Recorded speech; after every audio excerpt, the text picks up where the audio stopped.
যে জীবনে সেজদা নাই, যে জীবনে গোলামি নাই, যে জীবনে নামাজ নাই, যে জীবন জানে না কোরআন কেমনে পড়ে, আহা, যে জীবন জানে না আল্লাহ কি, আখিরাত কি, হালাল হারামের পার্থক্য বোঝে না। 30 বছর সুদের ব্যবসা করে, 20 বছর ধরে ঘরে রঙিন টেলিভিশন চলে, 5 বছর 10 বছর ধরে কোনোদিন সত্য কথা বলে না। আহা, এমন নাফরমান কি 1-2 জন?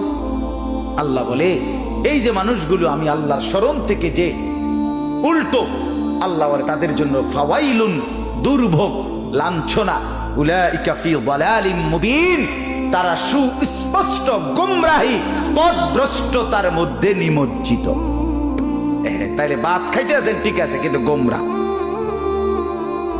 গুমজান ঠিক আছে, কিন্তু নামাজ, জিকির, বন্দিগি, আল্লাহর ইবাদত, হালাল হারামের পার্থক্য, কোরআনুল কারীমের তিলাওয়াত, দিন মোতাবেক চলা, এটা যার নসিব হয় নাই, আল্লাহ বলেন সে আমার পথের উল্টো, সে গোমরা গোমরা গোমরা পথভ্রষ্ট।